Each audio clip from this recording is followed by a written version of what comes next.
Hey y'all, hey, your girl is back again, and I had to come and talk about these two books. The first one is Where the Blame Lies. It is by Mia Sheridan, and let me tell you, it's hard not to really say anything without, you know, giving spoilers, but this entire book was crazy. This was actually started as a buddy read, so it was a few of us, and let me tell you, that group me was going crazy. Everybody was like, all of us was like, oh, we know who did it, you know, check this, bing, bing, bing, bing. No, we were wrong. We were very wrong. We started reading this around Thanksgiving or a little bit before, and we had set to be done by November 30th. The book was so good, we was done way before that. And it was, like I said, it was just crazy. Like, for me, it was really so many angles that it was like, when you're reading something, you're like, okay, boom. I know that this person, this is, my mind is set on this. That's how I was. But then when you start looking at clues, it's like, okay, nah, it's them. And then more clues, then you're like, nah, it's them. So it was like there was so many angles that the book could have went. And it went to an angle that wasn't even on my radar. Let's just say that I was wrong. The first person, I was wrong. Um, it took me a while. Like, I did a mini review on Instagram. As you can see, that's what I'm looking at. But even then, it's like hard for me to write a review without spilling it, because it's so much that you want to say, but you don't want to spill it for others, because everybody hates spoilers. Reading this though, there was like a lot of parts that had me like, crying. From the synopsis, like, basically it kind of breaks down what happened. So the gist of it is, there is 19-year-old college student Josie. She was kidnapped by what everybody believed was a madman. And he basically held her shackled for 10 months. Not one, not two, but 10, almost a year. An abandoned warehouse where, she basically escaped after being in there so long. 8 years later, there was a younger lady that was found chained in the basement of a abandoned house. Now, a lot of the things that happened to Josie were said to have happened to this younger girl, but of course, Josie is alive. This younger girl was found deceased. So it's like, okay, when you read that, you're like, okay, in your mind, what made the madman keep Josie alive? But in turn, why did he let this other girl pass away? You know?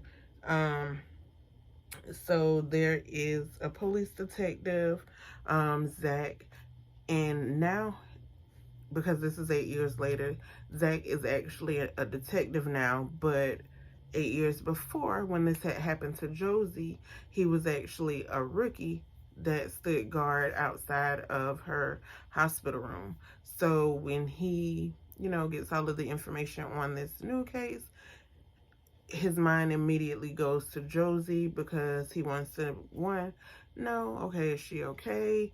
Is this gonna be the same thing that happens to her? And so forth.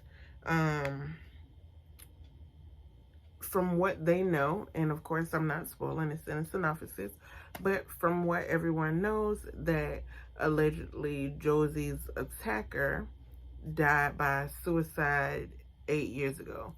Basically, once she was found a few hours later, or once she was found, once she escaped, a few hours later, her capturer allegedly was found dead by suicide. So now they're thinking like, okay, well, is this copycat? What's going on? Let's see. And basically all of this time Josie is like trying to get her life back together, because I mean, who wouldn't? There's so many things that has gone on. There's so much that she's missed. And basically Zach, who is now the detective, is basically with her just about every day, because of course they want to find the person that did this before they actually go away from each other.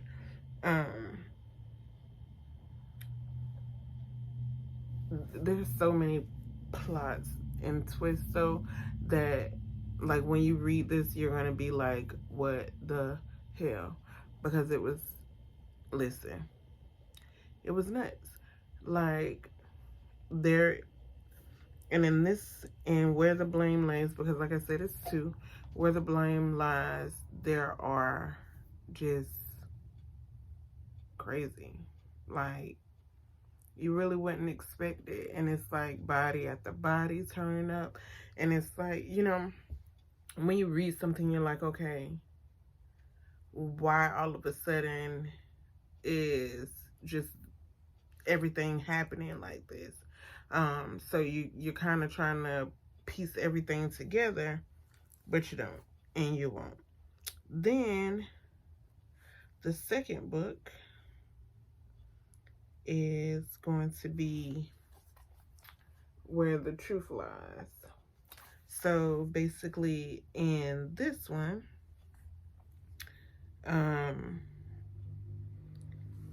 they call this one a romantic thriller, but I mean, there is a lot of romance, but I wouldn't say that it is a romantic thriller, because it is still a thriller. There is a lot of people turning up and things happening. So romantic thriller, I don't know, but yeah. So basically in this one, part 2, it is more years later, and the director of a local mental hospital or mental health hospital is found murdered and mutilated. Now this time Detective Reed Davies is on the scene. Now, plot twist. As I said, part 2 is years later. You are going to see the name Reed in book 1, but you're going to have to see who he is. But once you read it and once you put 2 and 2 together, you'll know where Reed comes in. So basically there's a curveball for Reed. He finds out that the doctor who discovered the victim is someone that Reed has, been intimate with before, basically by a one-night stand. The doctor, her name is Elizabeth Nolan. She's tangled up in the crime, and it's just basically in this one the same, like bodies after bodies, and the killer is just basically all over. For the second one, I was like, wow. Like, the first one, of course, was gruesome because what he did to the women, but this second one, it was like, wow. The killer had like really no remorse for anybody, and then it's just like it took them so long to like figure everything out. So, a lot of times killers get away, I would say. Oh, and I do want to say that both of those are on Kindle Unlimited. I haven't tried anything else of Mia's yet. I'm a little, I'm not going to say skeptical. I'm going to say scared because I hate, like, you know, reading two things or multiple things that are great and then go into something and it's not necessarily as good. Actually, and I'm about to look now because I don't know if thrillers are the only thing that she writes. Let's see.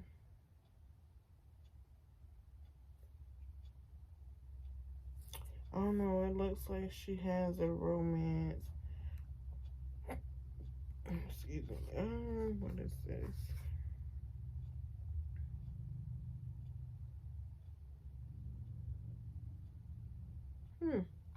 There's one called The Fallen. Scarlett Lattimore arrives at Lily's house, an abandoned mansion built in 1876 that later housed a reform school for troubled girls to start a new life with her 7-year-old daughter.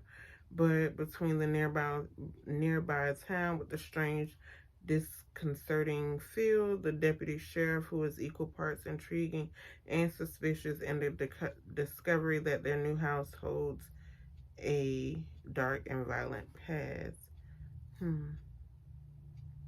That one sounds a little bit interesting.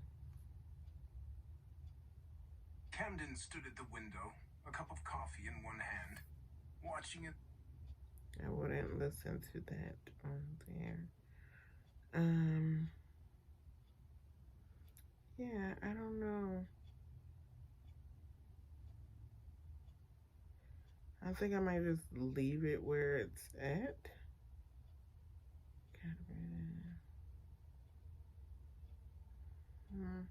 The Wish Collect. So I'm trying to get more into thrillers. So, you know, off subject a little bit, but brief about me. So, as some of you know, and for those that don't, I am a author. I write urban fiction. I not too long ago wrote for Halloween a urban paranormal.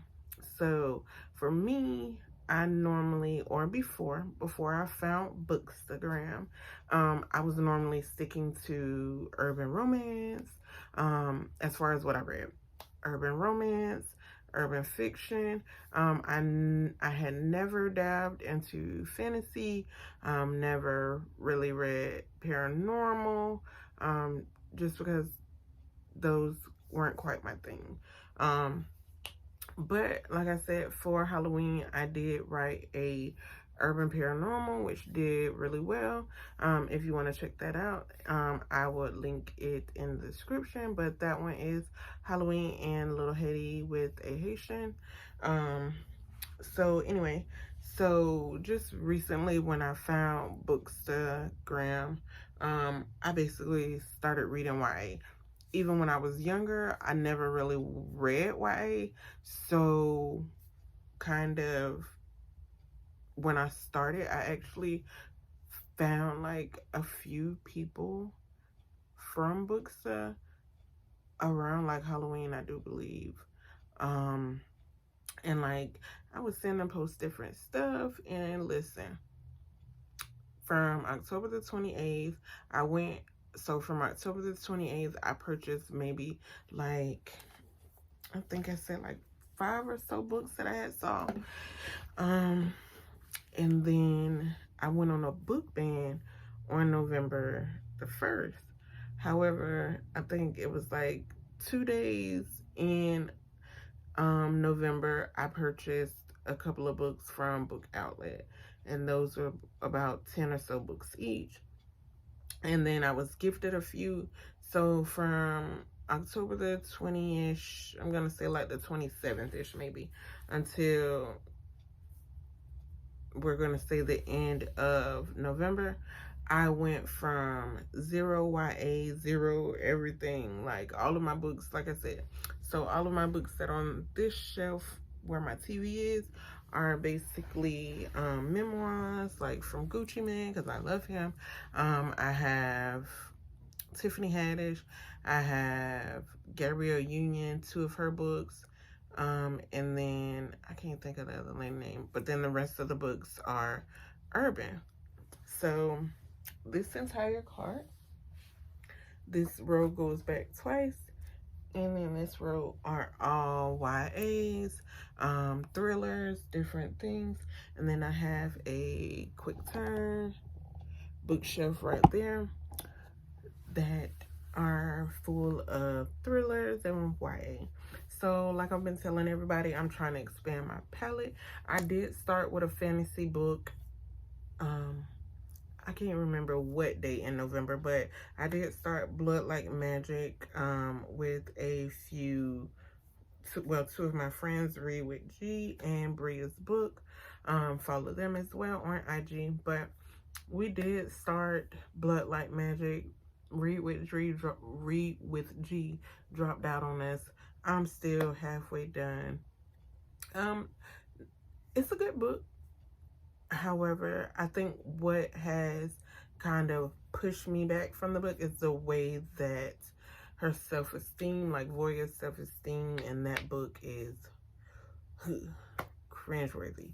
Her family, even more cringe. So it's kind of hard for me to finish moving through, but I am going to move through, hopefully this month. I don't want to go into the new year with that book still open.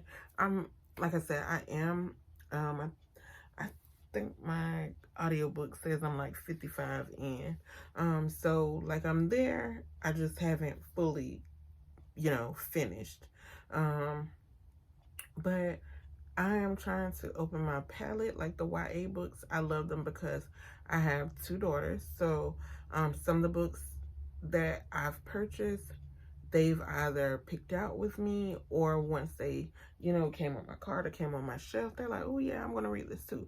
So that's kind of why I like that, although at my big old age, 32, I am liking YA, because I can have that time with my girls, and we can read those. Sometimes I would go to the library, and if the library has it, I will get one book for them, and then the other would get it digitally, or I'll read it digitally, and if I have the paperback, then all 3 of us are able to read it.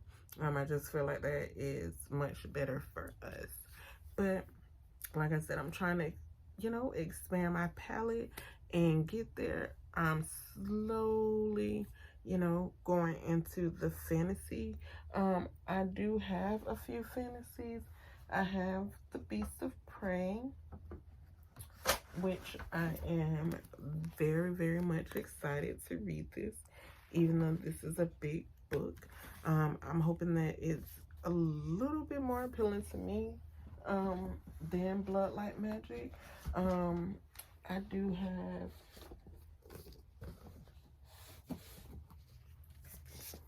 and I just love this cover. I do have BloodMarked, which I got from my friend Bria's book, for my birthday. And then I did get is this one? Okay, no, this is book 2. So I got book 1, Legendborn, just a few days ago. It came in the mail.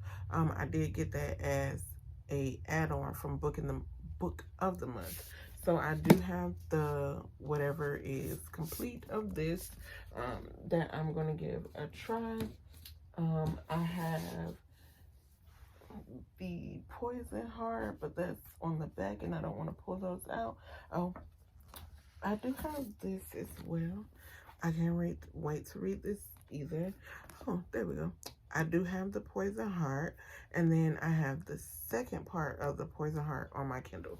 So like I said, I do have quite a few fantasies, so I'm going to leave it with, the few that I have now before I continue buying more. But listen, I am open to you all dropping your fantasy recs down below, your thriller recs down below. I do have quite a few Holly Jackson books, and then I have quite a few Karen not sure if I'm saying her name right, but I do have a few Karen McManus books. So yeah, I'm trying to expand all over. The only thing I haven't gotten too far in yet is romance. I do have a few. I have Before I Let Go, but I've already read that.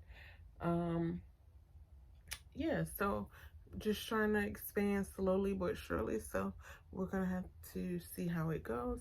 But I thank you all so much for tuning in. Until next time.